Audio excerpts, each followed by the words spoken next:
Salut tout le monde, bienvenue, Héroltais, ravi de vous retrouver pour les ADD, c'est maintenant les aléas du direct. On est ensemble pendant une bonne demi-heure pour vous donner toute l'information et tous les bons plans, l'agenda qui rythme et qui fait bouger le 34. On va parler notamment de la Fashion Week, première édition après Paris, il n'y a pas de raison. Eh bien, elle débarque à Montpellier, c'est samedi, dimanche, c'est à l'ancienne mairie de Montpellier. Arzou Carré est avec nous, bonsoir Arzou. Bonsoir Julien. Organisatrice mais surtout ambassadrice pour ce rendez-vous avec les collections printemps, été, on veut tout savoir.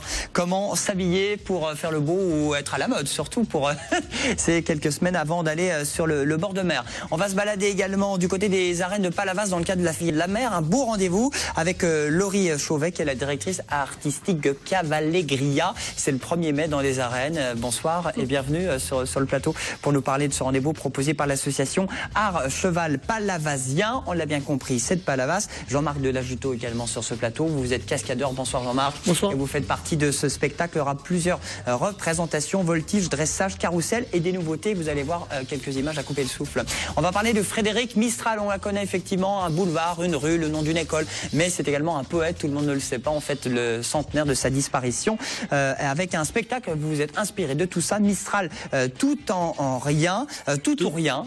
Voilà, Mistral, tout ou rien, au théâtre de la Vista, jeudi, vendredi, samedi, dimanche, au choix, à la sauce occitane, avec de la musique. C'est très sympathique. C'est Bruno qui sera là sur scène également, et c'est version cabaret. Vous allez voir ça dans un instant. Un festival également du roman noir. C'est dans quelques semaines. C'est à Frontignan avec TV Sud pour le festival le FIRN. Mais là, c'est une sorte de teasing. C'est les plus du FIRN avec une projection débat cinéma au programme. On va en parler dans un instant avec Patrick. Bonsoir Patrick. Le Bonsoir. nom du film s'appelle comment? Mort à vendre. Et le réalisateur? Fawzi Ben Saïdi. Il sera là sur la scène demain ou devant le grand écran. Là aussi, cinéma Frédéric Mistral. Tiens, on va en parler dans un instant. Christian Siatka. Bonsoir mon Christian. Bonsoir Julien. Ça pique, ils font peur, on parle des scorpions. Donc, du Languedoc-Roussillon. Absolument. Scorpions du Languedoc-Roussillon, eh bien, ils sont bien plus dangereux qu'on ne le pensait. Je vous en dirai 2 mots tout à l'heure. Voilà pour la chronique science de Christian. Voilà, tout de suite Christian. C'est parti. On y va pour les ADD. Cavallegria, spectacle équestre. Vous aimez les chevaux, vous allez vous régaler. Parce que dans les arènes, il n'y a pas que des taureaux, il y a des chevaux. Le 1er mai, on sera en pleine feria de Palavas. Bel événement avec TV Sud d'ailleurs. C'est créé à Palavas. Et ça se joue qu'à Palavas. Vous êtes palavasienne donc? Et oui, je suis palavasienne, tout à fait. Ouais. Et oui, donc ça se joue à Palavas, dans les arènes de Palavas, exclusivement. Alors pourquoi justement que dans votre ville, chaque année vous faites le même spectacle ou vous le faites évoluer? Non, alors oui, ça fait 3 ans qu'on le fait sur Palavas, dans les arènes, et on le fait évoluer d'année en année parce qu'on ne prend pas tout le temps les mêmes artistes. On change presque toutes les années. Les numéros de voltige, c'est des numéros de voltige, mais les professionnels qui viennent sur Cavallegria en général changent. Voilà. Donc on amène de la nouveauté toutes les années. Il y a des choses c'est tout le temps nouveau. Il y en a pour tout le monde, il y en a pour tous les goûts, et c'est très sympa. Alors 10 artistes, 20 chevaux pour cette création de Cavallegria et notamment avec vous, Jean-Marc, vous êtes voltigeur, vous êtes cascadeur, vous avez participé à plusieurs films, vous rentrez du Qatar d'ailleurs. Alors oui, tout à fait, je rentre du Qatar, donc j'ai fait pas mal de films. Hein, pour Qatar, c'est un spectacle équestre. Alors voilà, au Qatar, c'était pour un spectacle équestre. Il fait chaud là-bas, non? Bah là, il fait 30 degrés en plein hiver. Donc, presque pareil que chez nous maintenant. On a pu profiter de la piscine, donc c'était bien. Voilà, après oui, mon métier, c'est cascadeur. Donc on fait des cascades sur beaucoup de films. Et qu'est-ce que vous allez faire là dans ce Cavallegria avec Laurie le 1er mai? Alors là, on a travaillé sur un numéro de voltige à 2 sur un cheval. Donc c'est ce qu'on va faire ensemble. Et un numéro de voltige cosaque individuel. Alors ça, c'est le point fort, phare de votre événement, voltige cosaque. Qu'est-ce que c'est, Kezako? Entre autres, c'est de la voltige un peu kamikaze. Hein. C'était les Cosaques voltigeaient comme ça, mais c'était en temps de guerre. Hein. Ils faisaient de la voltige cosaque, mais pour se battre. Donc c'est un peu de la voltige guerrière. Voilà. Donc on saute un peu de chaque côté, de part et d'autre du cheval, et on se met en poirier. Jean-Marc, lui, tombe du cheval, mais il fait exprès de tomber de son cheval. C'est rassurez-nous quand même. Voilà. Donc c'est une voltige où le cheval est plein galop, à fond, lâché, donc sans aucune longe. Et, mais vous restez, vous passez de cheval en cheval, vous restez sur le même, vous faites plusieurs... Alors des fois on peut passer de cheval en cheval, mais en général quand on voltige là, sur la voltige cosaque, ça va être on voltige individuellement. Voilà, donc on voltige sur le même cheval et on fait des acrobaties plein galop sur le cheval. Il faut déjà y aller, hein, Christian. Déjà, nous, sur un cheval ou sur un poney, c'est limite. La question, c'est est-ce qu'il y a des chevaux qui s'y prêtent un peu plus que d'autres ou est-ce que ça peut se faire sur tous les chevaux? Alors non, ça peut pas se faire sur tous les chevaux. C'est vraiment des chevaux particuliers avec un mental particulier. Donc c'est des chevaux de voltige cosaque, comme l'a dit Laurie tout à l'heure. C'est des chevaux qui ont beaucoup de caractère, comme les voltigeurs et cascadeurs. Alors, il y a du voltige cosaque, il y a de la voltige académique. Oui. Définition? Oui. Alors, la voltige académique est différente. La voltige académique, le cheval a un galop plus petit. Le cheval est longé, donc c'est quelque chose qui est peut-être moins spectaculaire, mais beaucoup plus gymnique. C'est des voltigeurs qui sont plus artistiques. Mais le cheval, là, par contre, est tenu avec une longe. Et il va y avoir des figures gymniques sur le cheval qui a un petit galop. Voilà, par rapport à la voltige cosaque où le cheval est plein galop. Bon, il y a du dressage, il y a le carrousel aussi. Il y a du dressage, il y a des carrousels avec le Poney Club d'Axel, donc Axel Virello qui fait partie, qui monte le spectacle avec moi et qui, elle, vient avec ses filles faire un carrousel et un pas de deux. Donc il y a de la voltige comique aussi avec Joël Chacon, qui est un intermittent du spectacle, un très très bon voltigeur aussi, mais qui lui s'occupera de la partie comique du spectacle. On a Laurent Douzièche, un autre voltigeur, grand voltigeur, qui vient se joindre à nous pour les numéros. Enfin, on a un spectacle varié qui normalement doit plaire aux petits et aux grands. Bon, comment vous êtes arrivé? Vous avez grandi dans un monde taurin, vous, Laurie, mais au départ, vous avez fait de la nage synchro, j'ai vu. Oui. Qu'est-ce que vous êtes arrivé de la natation, de grands bassins sur un cheval? Oui, je suis passée des grands bassins au cheval. À un moment donné, j'en avais marre des bassins. Et j'ai passé un concours pour être enseignante et puis après j'ai arrêté de nager parce que mon temps était passé en natation synchronisée. Et comme mon père était torero à cheval, pour lui faire un pied de nez entre guillemets, je me suis mis à la voltige cosaque parce que j'avais pas le droit. La tauromachie n'était pas réservée aux femmes. De toute façon, j'aurais pas été très douée là-dedans. Donc du coup, j'ai voltigé. Voilà, j'ai préféré voltiger. Et vous restez à Palavas parce que je l'ai vu que vous avez peur de l'avion. Oui. Vous n'avez jamais pris l'avion? Non, j'ai une peur panique de l'avion. Donc effectivement, si on me demandait de partir au Qatar comme Jean-Marc, j'aurais beaucoup de... Un billet aller-retour, vous le prenez? Je sais pas, alors peut-être. Voilà, ton cadeau, tu sais, des fois tu veux faire quelque chose. Bon, très bien, en tout cas, ça risque d'être plutôt sympathique. Il faut réserver pour le 1er mai, comment ça se passe? Oui, alors on peut réserver par Internet sur Groupon. On peut réserver, aller directement acheter la billetterie aux arènes. Entre 8 et 12 euros. Entre 8 et 12 euros. 8 euros pour les enfants, 12 euros pour les adultes. Et dédié à votre papa aussi, ce spectacle décédé il n'y a pas très longtemps. Oui, ce spectacle lui sera dédié, bien entendu. Voilà, le 1er mai lui sera dédié, Cavallegria cette année lui sera dédié. Bon, Jean-Marc, on vous attend. Vous continuez là, vous entraînez dans les arènes de Palavas ou... Alors je m'entraîne pas dans les arènes de Palavas, je m'entraîne plutôt chez moi. Donc vous avez combien d'hectares? 3. Ah quand même, oui, voilà, 3 hectares. Voilà, 3 hectares, donc je m'entraîne avec mes chevaux, je prépare mes chevaux pour Palavas et pour tous les spectacles à venir. Merci beaucoup les amis, rendez-vous le 1er mai à TV Sud parce qu'on fera vivre la feria de Palavas-les-Flots. On va continuer avec Mistral tout ou rien, ça commence demain, jeudi, vendredi, samedi, dimanche pour ce long week-end de Pâques avec du Bruno Cécillon. Ça va Bruno? Très bien, oui. Théâtre de la Vista, c'est où à Montpellier? Le Théâtre de la Vista, c'est à Figrolles, c'est à côté de Groupama, le long de la voie rapide. Il a voulu placer Groupama, hein. Ah, on fait comme on peut. C'est quel quartier, pardon? Figrolles, vous l'avez dit. Quartier Figrolles, oui, à côté de Chaptal, voilà. Les impôts. Ah voilà, ça vous parle. Bon, Chaptal, les impôts, directeur fondateur de la rampe Tillot. Voilà, la rampe Tillot. Tillot qui veut dire Théâtre interrégional occitan. Et vous parlez occitan régulièrement? Pardon? Vous parlez occitan régulièrement? Moi, je l'ai appris. Je l'ai appris et je l'ai appris avec le théâtre, en apprenant des scènes, des situations, des fables de Bigot. Bigot, c'est un Nîmois qui faisait des fables en sketch comme un one-man show. à l'époque.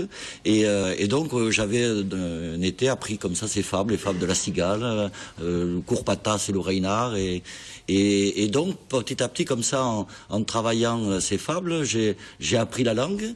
Et à un moment donné, je me suis mis à la pratiquer un petit peu, à suivre des cours. Et il y a une chose assez extraordinaire, c'est que j'ai eu un petit garçon et quand mon fils est né, je me suis mis à lui parler en occitan. Et ce qui fait que cette langue, je l'ai apprise en même temps que lui, pas à pas. Alors au début c'était teizoté, tout qu'est-ce passe, attention, mef isoté, venga qui mon pichou. Alors qu'est-ce que ça veut dire? Excusez-nous, il faut traduire. Mais alors justement, le principe de l'apprentissage, c'est le bain de langue. C'est-à-dire qu'on trempe dedans, on plonge dans la piscine, et les enfants, c'est comme ça qu'ils apprennent à parler une langue. C'est comme le français et l'anglais, voilà. Dès le plus jeune Donc âge. ils les codent, ils comprennent pas forcément tous les mots, mais par contre, ils comprennent l'essence, l'émotion qu'il y a derrière. Et donc voilà, je me suis amusé finalement à créer cette intimité, cette complicité avec mon fils.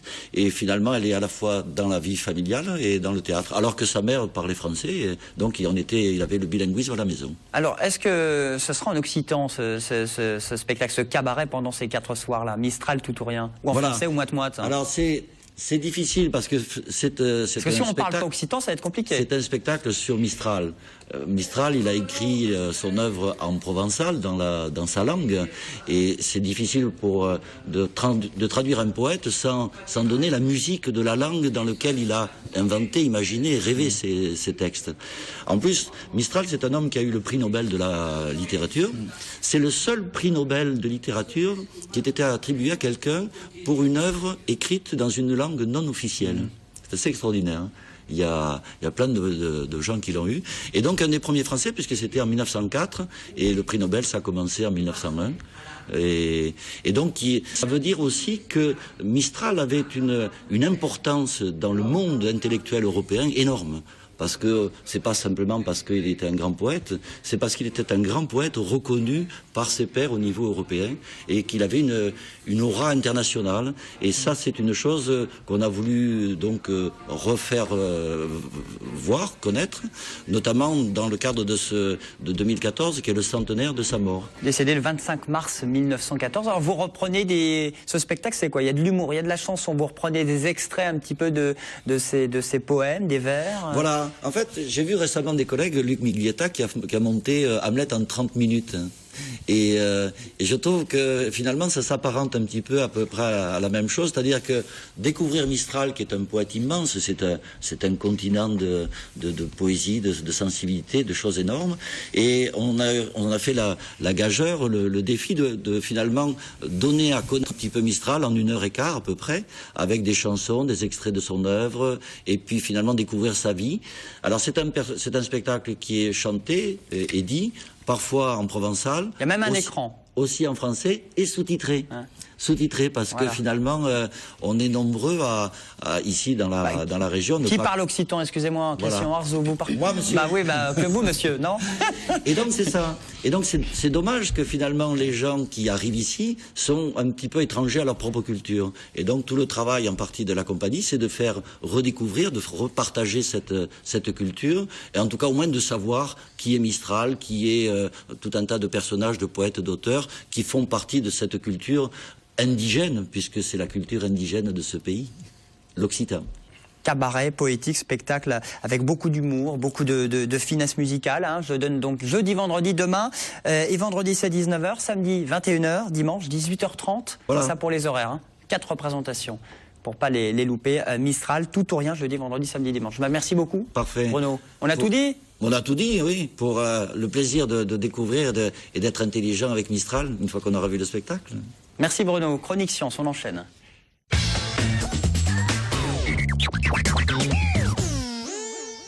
Bruno, une petite question, comment on dit scorpion en occitan? Ah, ça y passe. Ah, ça y passe? Ça y passe, mais ça doit exister de toute façon. Ah oui, je croyais que c'était le mot, en fait. Non, ça veut dire je ne sais pas. Mais d'ailleurs, vous ne vous trompez pas, parce qu'il y a des endroits qui s'appellent le col de Sabipas, et parce qu'en fait, les collecteurs demandaient aux gens comment ça s'appelait tel endroit. Et les gens disaient Sabipas. Ah bon, Sabipas, ce qui veut dire je sais pas. Eh ben, lui, il sait. Le scorpion, en plus, c'est du local, parce que c'est peut-être un scorpion occitan, mais on va se parler du scorpion scorpion du Languedoc-Roussillon. Absolument, c'est le scorpion du Languedoc-Roussillon. Alors pour vous recentrer un petit peu la thématique, il faut savoir qu'actuellement au monde, il y a environ 1900 espèces de scorpions et parmi les 1900 espèces de scorpions, il y en a 20, ça fait un peu plus de 1%, qui sont considérés comme hautement dangereux. Et ces 20 scorpions qui sont considérés comme hautement dangereux, eh bien ce sont des scorpions que l'on appelle la famille, alors je rentre pas dans les jargons techniques, c'est pas de l'occitan, c'est du scientifique, ça fait partie de la famille des butidés. Et en fait, il y a un scorpion, donc ici en Languedoc-Roussillon, qui s'appelle Butus occitanus. Voilà. Occitanus, il est là. Voilà, c'est tout ça. J'ai la réponse. Butus occitanus. Et donc Butus occitanus fait partie donc de ces familles des butidés et il a été considéré donc comme scorpion hautement dangereux. C'est celui que l'on voit à l'écran, à l'image. Alors voilà, il est jaune, il est blanc. C'est le scorpion donc du bassin méditerranéen et notamment l'image que l'on vient de voir, c'est le scorpion du Languedoc-Roussillon que l'on retrouve donc sur le bassin méditerranéen du sud de la France. Donc c'est-à-dire qui s'étend depuis Perpignan jusque dans le Var. Oui, donc chez nous. Chez nous. Quoi, on le retrouve dans l'eau, sur le sable. Alors non, c'est un scorpion donc qui était considéré comme non dangereux, comme les petits scorpions noirs. Alors les petits scorpions noirs que l'on a l'habitude de voir, ce sont des petits scorpions qui peuvent rentrer chez nous. Ils font quelques centimètres de long. Celui-là, il a une taille qui avoisine environ les 8 cm. Donc vous voyez, il n'est quand même pas négligeable et il peut être assez impressionnant quand on le voit. Et ce scorpion, eh bien donc des chercheurs de l'université d'Aix-Marseille associés à Montpellier se sont amusés à prélever les venins donc de ces scorpions et ils les ont analysés et ils ont montré effectivement que ces venins, alors je rentre pas non plus dans les détails techniques et scientifiques, mais ces venins comportaient des toxines qui étaient assez dangereuses pour les jeunes enfants, pour les bébés, pour les nourrissons. D'ailleurs, il y a eu 4 cas de décès en Algérie de personnes qui étaient piquées par ce scorpion. Et il se trouve que ce scorpion est beaucoup plus dangereux qu'on ne le pensait. Mais il n'est pas mortel, contrairement au scorpion noir aux pattes jaunes. Et c'est là où est la polémique, parce que vous dites qu'il n'est pas mortel, et au contraire, cette étude montre qu'il peut être très dangereux, voire mortel, parce qu'il va provoquer donc des diarrhées massives, avec des vomissements, il peut engendrer des troubles cardiaques, et aussi, et bien derrière ces troubles cardiaques, on va trouver des troubles neurologiques qui vont entraîner le coma et voire même la mort. Personne ne va se baigner cet été. Voilà, donc c'est ce scorpion que l'on voit à l'image, et c'est celui que l'on peut croiser donc dans les fins fonds du Languedoc, puisque pour la petite information, c'est un scorpion blanc qui est jaunâtre avec quelques bandes noires sur le corps. Là, la croix occitane sur le poitrail. Pas encore pour cette, mais peut-être que dans quelques générations, il va être fidèle à l'occitan avec sa croix occitane. Et donc, il faut savoir que ce scorpion, on a quand même peu de chance de le croiser en ville, parce que c'est un scorpion qui aime la chaleur, qui aime la garrigue, les pierres blanches. Donc, zone aride sèche, comme notre arrière-pays, par exemple, on peut le retrouver. Et donc, si on se fait piquer, qu'est-ce qu'on fait? Si on se fait piquer, le SAMU. C'est directement le 15, c'est directement le SAMU qu'il faut appeler dans le cadre donc de piqûres par ce type de scorpion. Méfiez-vous des occitans, ils piquent. Et surtout, méfiez-vous donc de Butus occitanus. Alors, ce Butus occitanus, ce qui est très paradoxal, eh bien, la variante ici, dans le Languedoc, s'appelle Butus occitanus amoureux. Voilà. Ah, très bien. Voilà. Spécial Saint-Valentin. Merci Christian. On va continuer à parler de Frédéric Mistral. Bon, on le trouve dans tous les coins de rue parce que votre cinéma est situé où à Frontignan? Avenue Frédéric Mistral, tout simplement. Voilà. Donc, tout à fait. C'est pour ça qu'on n'était pas allé chercher bien loin le nom du cinéma. Et c'est le festival du roman noir, le FIRN, c'est dans quelques semaines, c'est au mois de juin à Frontignan? Oui, à la fin du mois de juin. On a des dates? Ce sera la 17e édition. Les noms, je ne peux pas communiquer de date. C'est en chantier, on va voir qu'il progresse. Voilà. Bon, en tous les cas, vous faites les plus du FIRN, toujours en amont. Vous organisez plusieurs projections sur, évidemment, les polars. Et notamment, il y aura la dernière de projection, ce sera demain, 20h30. Le 17, donc oui, effectivement, demain, le 17, à partir de 20h30, au Ciné Mistral. Mort à vendre, le film, qui sera projeté. C'est pas une avant-première parce que ce film, on n'en a pas beaucoup parlé finalement, alors qu'il est sorti l'été dernier. Il est sorti à la fin du mois d'août 2013 et ce qui est bien dans la programmation de ce film-là, c'est qu'on lui donne une seconde chance. L'actualité du cinéma, les films ont poussé les uns les autres et on a voulu donner une seconde chance au film. C'est une petite fenêtre, c'est une seule séance, mais il n'a pas fait beaucoup de parts de marché. Comme dit Jean-Luc Godard, je suis sorti dans 2 salles, il y avait 400 fauteuils, j'ai fait 200 spectateurs, j'ai fait 50% de parts de marché. Aujourd'hui, le cinéma est vraiment poussé au maximum sur ce vecteur industriel. Le rendez-vous, qui était un rendez-vous d'aficionne, maintenant, les plus de FIRN de cinéma, on en a fait 4 cette année. Les thématiques étaient autour du voyage. J'ai entendu parler autour de territoire. Effectivement, le cinéma peut être envisagé aussi comme un territoire. Donc ce film se passe au Maroc. Le réalisateur, c'est son 3e long métrage, alors qu'il travaille dans le cinéma depuis déjà fort longtemps. Il a écrit avec Téchini notamment un film en 2000 qui s'appelait Loin, c'est qu'il écrit du théâtre, du court-métrage ou quoi. Et il y a un fort désir de cinéma, de s'investir dans ce continent qui est le film noir, qui permet de traverser de beaucoup de choses bien au-delà du cinéma, quoi. Ce qui était important et intéressant avec le film noir, c'est que les enjeux dépassent les simples problématiques purement attachées au cinéma. Voilà. Alors avec Fawzi Ben Saïdi qui sera là, le réalisateur. Le réalisateur, auteur, scénariste du film, donc c'est quelqu'un qui a de multiples casquettes, quoi. Donc débat, projection, rencontre. Projection, débat, rencontre autour du film et peut-être plus généralement autour des enjeux et du territoire nord qui est perpétuellement en mouvement et qui est une constante dans les sujets abordés par le Festival du Roman Noir depuis 16 ans, que ce soit sur le versant littéraire, versant cinématographique, mais aussi tout ce qui est accroché, la bande dessinée, les expos, tout ça. C'est de dire qu'à travers le noir, on parle de beaucoup de choses, voire même peut-être on dresse un état des lieux et un portrait un peu d'un état du monde. Voilà. Et là, c'est le Maroc qu'on ne voit jamais qui est mis en valeur dans ce film. Hein. Tout à fait. Alors, on a les plus de films de cette année au cinéma. On n'est pas du continent australien, en passant par la Corée. On a atterri aussi du côté je perds mes mots, excusez-moi. Et là, on atterrit au Maroc, et c'est un Maroc pas cinématographique, qu'on voit déjà le cinéma marocain, on le voit pas beaucoup, on le voit un petit peu au Cinémed à Montpellier. Quelques films sont présentés, mais c'est pas une ville spectaculaire qui est présentée, c'est une ville on va dire une petite ville, un port, avec tout ce folklore qui peut être rattaché. La vie des protagonistes qui est mis en jeu dans le film, d'ailleurs, elle rappellera à certains cinéphiles d'autres films, des films plus anciens. Moi, quand j'ai découvert le film de Ben Saïdi, ce qui m'a touché, c'est que j'ai trouvé du Fellini là-dedans. Il y a du Fellini première époque, donc on peut penser à Il Vitelloni, un film qui racontait comme ça l'errance de jeunes gens laissés un petit peu en déshérence.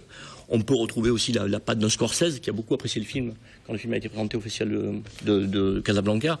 Donc il mérite d'être connu, il mérite d'être regardé, et de venir demain 20h30. Bien entendu, et puis dans le cadre naturel d'une salle de cinéma qui est quand même l'endroit où naturellement les films sont le plus en jeu, hein, sont le plus, voilà. Et puis le cadrage supérieur, c'est qu'effectivement le réalisateur est là pour parler de son travail. Voilà. Mort à vendre, c'est le nom de ce long métrage avec le réalisateur qui sera présent, c'est 5,50 €. Hein, à peu près, oui, c'est 5,50 € et on offre un verre. Voilà, il y a même l'apéro, n'est pas bien ça, 20h30. Bruno, qu'est-ce qui se passe? Non, je salue cette initiative positive. C'est bien, il réagit.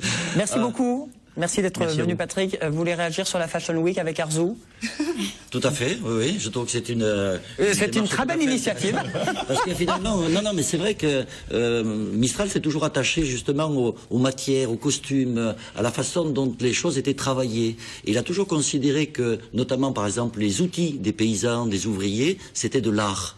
Et en ce sens, il a été un précurseur. Et donc aujourd'hui, si la mode est un art aussi essentiel, c'est pas forcément simplement grâce à Mistral, mais en tout cas, la tradition arlatinque est aussi très intéressante à ce niveau-là, parce qu'elle a maintenu une tradition, et que la mode, c'est aussi de la tradition qui se perpétue. Tout à fait. Samedi, dimanche, lundi, ancienne mairie de Montpellier, Zoukara, pour cette Fashion Week. Alors sur 3 jours, pour ce long week-end de Pâques, première fois à Montpellier. Tout à fait, première édition. On l'avait pas? Non.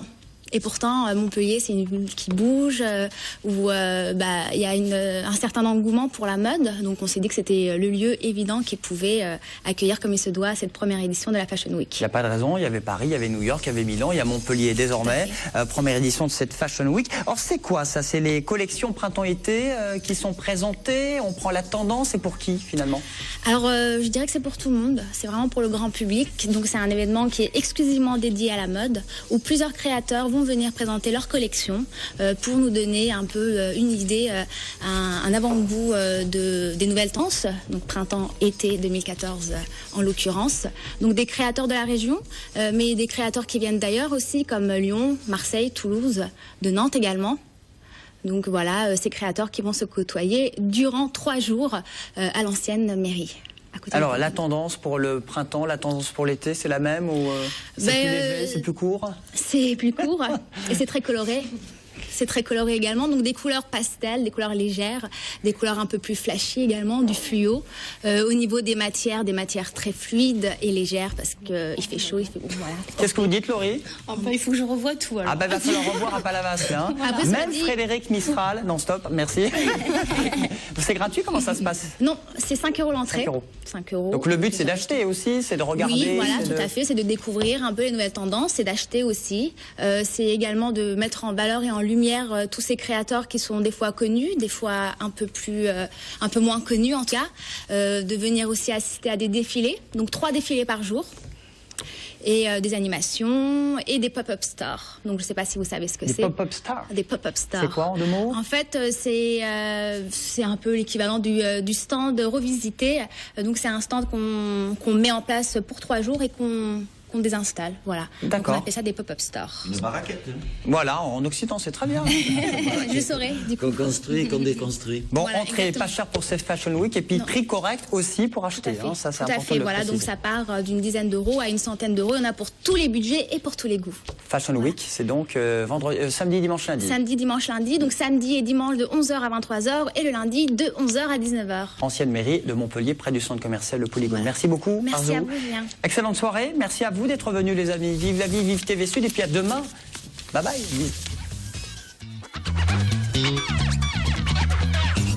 We put the party up.